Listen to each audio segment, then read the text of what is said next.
क्या ये देश नहीं चाहता है कि हम 5 ट्रिलियन इकोनॉमी की बात करें? आशुतोष वर्मा, आप कह रहे हैं कि बीजेपी धर्म के नाम पर एक तो बांटने की कोशिश करे, और दूसरी बात जो मुझे समझ में आई, आप कह रहे हैं कि विलन बनाने की कोशिश आपको की जा रही है। ठीक है, राजीव जेटली जी जवाब दीजिएगा, आप क्यों चाहते हैं कि विपक्ष जो है उसको विलन की भूमिका में रखा जाए जनता के सामने?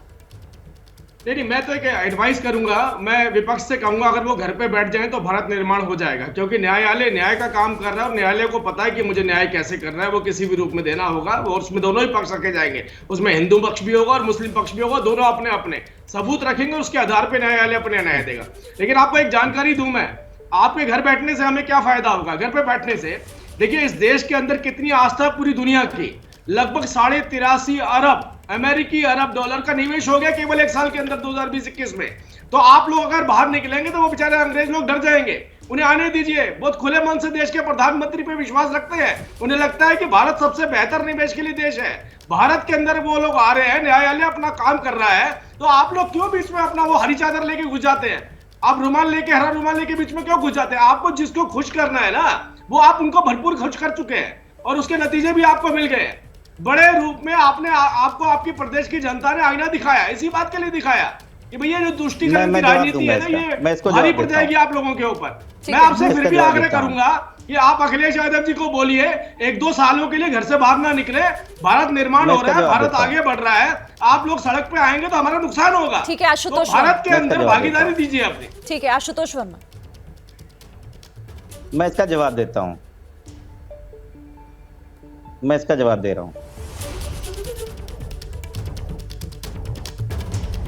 श्रीनी जी देखिए, बड़ा अजीब सा लगता है जब भारतीय जनता पार्टी ये भूल जाती है कि हम जो है 22% वोट से लेके 32% वोट लगा के बहुत अच्छी पार्टी बन गए हैं।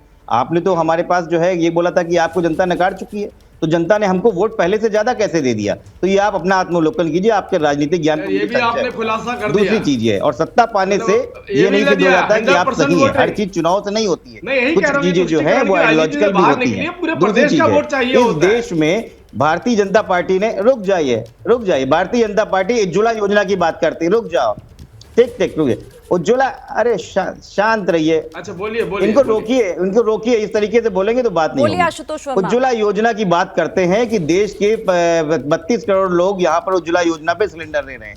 विश्व में तीसरी सबसे महंगी LPG गैस हम ले रहे हैं। विश्व में इन्फ्लेशन मैक्सिमम नंबर पे हमारा है। विश्व में सबसे ज्यादा हंगर इंडेक्स और माल न्यूट्रिशन हमारा है, और हम बता रहे हैं कि हमारे ऊपर सबसे ज्यादा निवेश, सबसे ज्यादा हमारे ऊपर इस समय WUN का जो है वो डेट है, वर्ल्ड बैंक का डेट है। आपने कभी किसी को बताया? अपनी मजबूरी नहीं है।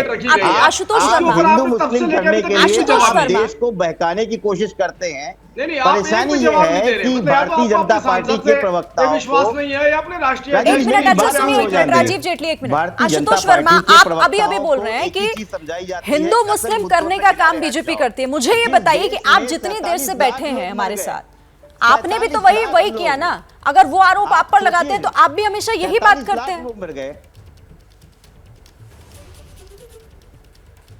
मैं आशुतोष जी की बात नहीं कर रहा हूं, मैं अखिलेश जी की बात कर रहा हूं फिलहाल, और इनके सांसद की बात कर रहा हूं, उनकी लाइन लीजिए। ठीक है, एक मिनट रुकिएगा राजीव जी। मैंने तो नहीं बात करी इनसे, मैंने तो बोला कि भाई वो शिवलिंग है कि वो फव्वारा है, ये न्यायालय तय करेगा। ये भारतीय जनता पार्टी नहीं तय करने जा रही है, ये समाजवादी पार्टी नहीं तय कर रही है। ये बात ही क्यों होने जा रही है?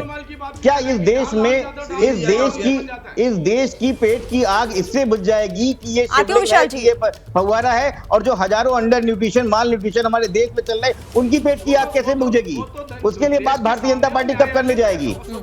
बात तो ये है कि असल मुद्दे कहीं जमीन पे ना आ पाए, किसी तरीके से एक गलत छवि बना के पूरे देश का mode of debate he change कर दिया जाए, और हम इस समय किसी तरीके से समाजवादी पार्टी या विपक्षी पार्टी को इन तरह के मुद्दों को उठाने का काम कौन करता है? ये भी तो आप देखिए ना, आपकी पार्टी के नेता करते हैं, वो लोग करते हैं जिनको इन तमाम मुद्दों में भी सियासत दिखाई देती है। ठीक है शादाब, मैं शादाब चौहान जी को और लाना चाहती हूँ।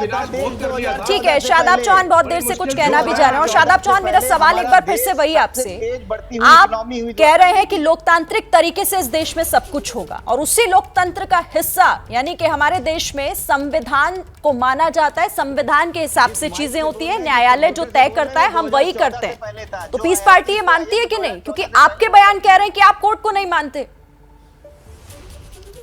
नहीं मैडम, मैंने कहा कि प्लेसेस ऑफ वर्शिप एक्ट 1991 की सुरक्षा और बाबरी मस्जिद वर्डिक्ट 2019 को इम्प्लीमेंट करवाने के लिए हम लोग हर तरह के डेमोक्रेटिक वे को अपनाएंगे। और जो वाराणसी कोर्ट ने कंटेम्प्ट किया, अगर असंवैधानिक फैसला वाराणसी कोर्ट देगा तो हम लोग हर संवैधानिक रास्ता अपनाएंगे। सड़कों पे आंदोलन, जेल भरो आंदोलन और सुप्रीम कोर्ट की लड़ाई, सब पूरी तरह पैरेलल लड़ाई लड़ेंगे। हम पूरी तैयारी कर चुके हैं, तमाम लोग पूरा आपने बता दिया। आप लोग कहते हैं ना, आप लोग कहते हैं कि मुद्दे हमारे पास नहीं है, ये मुद्दा आप लोगों के लिए तैयार हो गया है और आपकी सियासत आगे इसी पर बढ़ेगी। आप तो खुद बता देते हैं, आप कह रहे हैं हम पूरी तैयारी करके बैठे हैं, सड़क पर हजारों लाखों लोगों को उतारेंगे।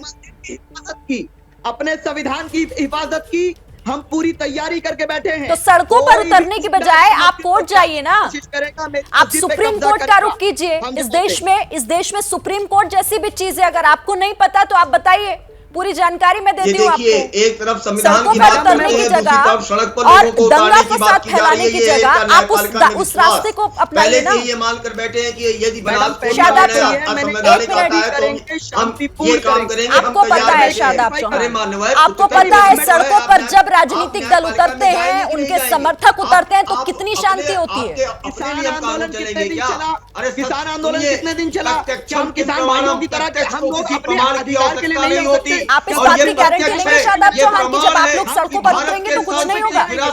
बिल्कुल नहीं लेंगे। तोड़ा गया तो उनके अवशेष मिलेंगे, खुदाई होगी तो अवशेष मिलेंगे, अवशेष मिलेंगे तो न्यायपालिका देखेगी और न्यायपालिका निर्णय करेगी। आप जिम्मेदारी लेंगे कि जब आप लोग सड़कों पर उतरेंगे तो कुछ ऐसी कोई ऐसा दंगा फसाद नहीं होगा?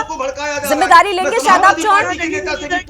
हम हाथ में गुलाब लेके निकलेंगे मस्जिद की हिफाजत के लिए। आप बिल्कुल जिम्मेदारी नहीं लेंगे। आप कहेंगे कि इस मामले में तो आप दूसरे दलों पर उंगली उठाएंगे, जिम्मेदारी नहीं लेंगे। तुष्टिकंड की राजनीति होती है। अरे भूल गए, यही तो समाजवादी पार्टी के लोग हैं। पर कोई डॉक्टर साहब हो या यही तो अरशद मदनी साहब हो, सब लोगों का ये स्टैंड है, मुस्लिम का स्टैंड है कि अब एक और डिमोलिशन नहीं बर्दाश्त करेंगे। कोई नई मस्जिद जाकर कब्जा करेगा आस्था के नाम पर नहीं होने देंगे। किसी की आस्था सुप्रीम नहीं है भारत में। भारत में सबकी आस्था इक्वल है। बाबरी मस्जिद 2019 को लागू करवाने की जिम्मेदारी सुप्रीम कोर्ट पर है। अगर उसको कोई लागू होने से रोकता है, उसके खिलाफ संवैधानिक संघर्ष हम करेंगे। प्रक्रिया होगी, उसको कोई नहीं रोक सकता। अच्छा सुनिए विशाल मिश्रा, एक मिनट, एक सेकंड का मुझे टाइम दीजिएगा। मैं 1 मिनट, शादाब मुझे ये बताइए, आप बार बार एक ही बात का जिक्र कर रहे हैं कि डिमोलिशन नहीं होने देंगे, आपको इस बात का डर क्यों है कि ये होगा? बिल्कुल मैडम, आपका सवाल जायज है, पूरे देश को जानना चाहिए इस सवाल को। मुझे डर इसलिए है कि 1949 में बाबरी मस्जिद में चोरों की तरह मूर्ति रखी, फिर ताले लगवाए, खुलवाए और बाबरी मस्जिद के डिमोलिशन से पहले सुप्रीम कोर्ट और पार्लियामेंट में यह हलफनामा दाखिल किया गया कि हिफाजत की जाएगी बाबरी मस्जिद की। लेकिन आतंकियों ने शहीद कर दिया बाबरी मस्जिद को, उसके बाद वर्डिक्ट आया। और अगर बाबरी मस्जिद शहीद नहीं होती तो वर्डिक्ट ये नहीं आता, हमें ऐसा लगता है। और इसीलिए मैं कह रहा हूं कि हम दोबारा कोई ऐसी आतंकी घटना भारत में नहीं होने देंगे।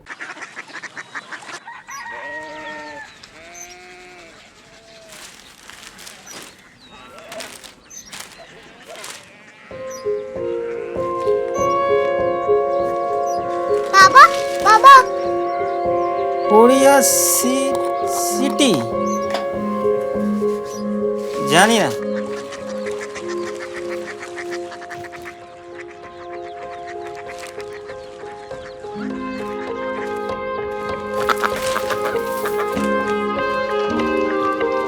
Korea city.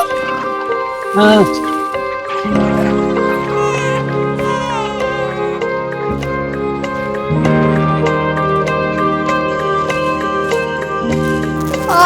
कोरिया सिटी कहाँ पे है? शहर अंग्रेजी लगे हैं।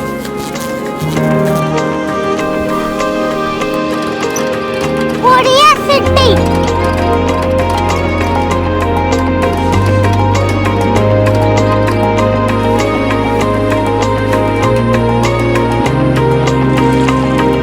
वो बहुत दूर है।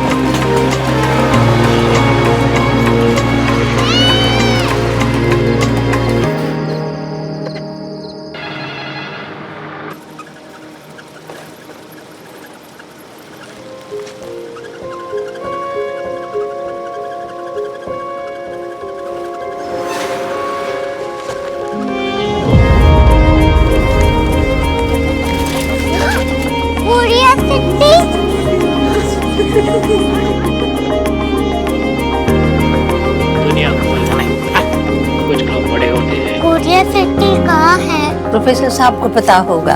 हो, ये छोटा वाला ग्लोब लगता है और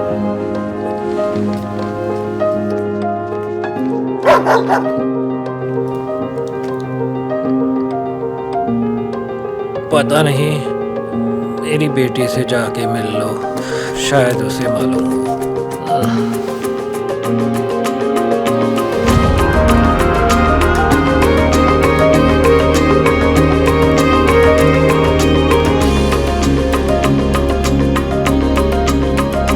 हाय, बाबा ने भेजा है। Come here. Korea city. Korea city नहीं, क्यूरियोसिटी। वो क्या? That's what brought you here? जो तुम्हें यहाँ तक ले आया। क्यूरियोसिटी।